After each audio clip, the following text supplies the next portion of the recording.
Hi, this is Martin Howey. Thanks very much for taking just a couple of minutes with me. I want to share to you something that's very important and significant that happened to me in the last couple of days. I just walked in from a funeral from one of my very good friends, Alan Goodmanson. Alan was 61 years old. We've lived together next door to each other for 14 or 15 years. We've raised our families together. We watched them grow.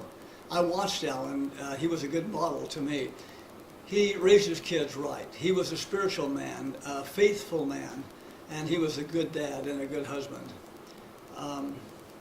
Just a year ago, my wife Cheryl and his wife Rana were talking about the exact same thing that we just went through today, but the roles were reversed. A couple of years ago, I was given just a couple of days to live, and somehow, for the grace of God, I got through it. Alan wasn't so fortunate.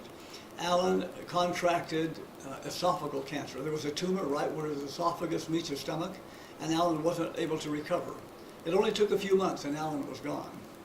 Life is tenuous. Life is temporary, and we know that. We just don't know when it's going to end for any of us. I just lost my sister, 4 years younger than me, in December from pancreatic cancer. 3 months, she was gone. Now, the reason I'm sharing this with you is because I think it's important for each one of us to take a good look at our lives and see where we are. How are things in your life? When I was laying there in that bed for 22 months, trying to recover from my cancer, my operations, and the chemo and the radiation that I went through, I kept thinking to myself, if I'm given a second chance, what am I going to do? How will I change my life? How will I impact others? What can I share with other people that will help them? Well, I've done a lot since that time. One of the things that I would encourage you to do, as I have myself, is make sure your wills are taken care of. Make sure if you have a trust that it's up to date. If you don't have a trust, make sure you get a trust if it fits your situation. Make sure your financial affairs are in order. Get your paperwork put where your spouse, your survivors, can find that information. All of your financial records, your insurance records, all of your important documents, put them someplace where somebody can find them should something unfortunate happen to you. Make sure that your relations are taken care of, that you tell your family, tell the people that you know and that you love, that you do love them, and tell them often. You know, one of the things that I find real difficult today is we use text and we use email. Nothing ever gets printed anymore. Not too long ago, I was looking through a couple of boxes that I have that go all the way back to when my wife and I were first dating. Every time I got a card or a letter or a note or something from her, I'd throw it in this box. Didn't pay too much attention, but over the years it built up, and I have 3 boxes full of information right now, cards and letters and things. Go all the way back to when we were dating 41 years ago. And I found in there some interesting things. She would come to my apartment and leave a note on my mirror. Your clothes are in the dryer downstairs. Make sure you get them before you come to my house for dinner tonight, so somebody else doesn't get your clothes. Mom's having dinner, I hope you're coming over. And these are things that she would put in my apartment, and we laugh about them now. And we talk about some of the things that we went through. I mean, we have a paper trail now that goes back 41 years, talking about the things that we did when we were dating, when we were first married, as we had our children. I've got all of the cards my children gave me. I've got special awards and certificates and things for helping kids. These are important kinds of things. With text and email, we don't have that kind of printed documentation. So now it's real easy for us to go back, and the kids like to go back to those records and look at them and say, boy, Dad, you were really squirrely back then. Or, Mom, I can't believe you did that, you know. So they're fun things to do. My point is this. Make sure that you have your records put together. You have your history up to date, your personal history, your family history. That you have your genealogy, if that's important to you, put together. That you have all of your financial records and all of your important papers put someplace where somebody can get a hold of them and see them at the time in need.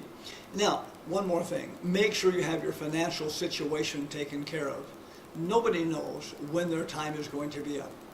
I mean, it comes upon you very unexpectedly. You want to make sure that your spouse, your children, your significant others, whoever it might be, has enough time to grieve without having to go back to work the next day trying to make money to pay the rent. Give them some breathing room.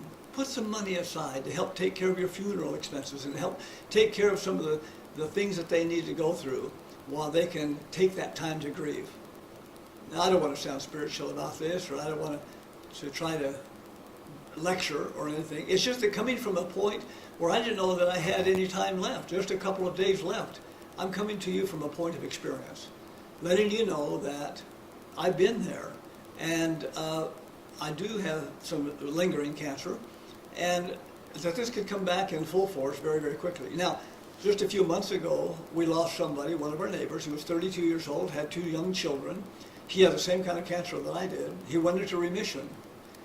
It came back after about 4 months, and 3 months later, he was gone. So I know my time is limited, but I might be able to beat this thing. Who knows?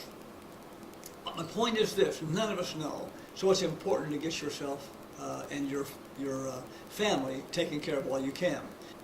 Now, the other day, I happened to be talking to my good friend Don Crowther. Now, Don Crowther is a social media expert. He understands how to use social media, and he's one of the best in the business. And we were talking about some of the things that happened in the hereafter. And Don said, "Martin, have you read the book that my dad wrote several years ago?" And I said, "Don, I have, but I completely forgot about it." And I went home after that seminar, and I pulled the book off the shelf. It's called Life Everlasting by Dwayne Crowther. Now, Life Everlasting is a scripturally based book, but it also pulls information and experiences from people who have gone to the other side and have come back and reported on it. And it's amazing to see the similarities between all of these people from all kinds of different relations and different religions, what they've been through, what they saw, what they experienced, and come back and share that with other people. Well, I want you to know that there's hope, that we have some great things awaiting for us on the other side, but there's no sense hurrying it or pushing the situation. Well, thank you very much for watching. I hope you'll take this short message as inspiration and motivation to get your affairs taken care of so that your family will have the ability and the financial means to be able to grieve according to the way they need to, should something unfortunate happen.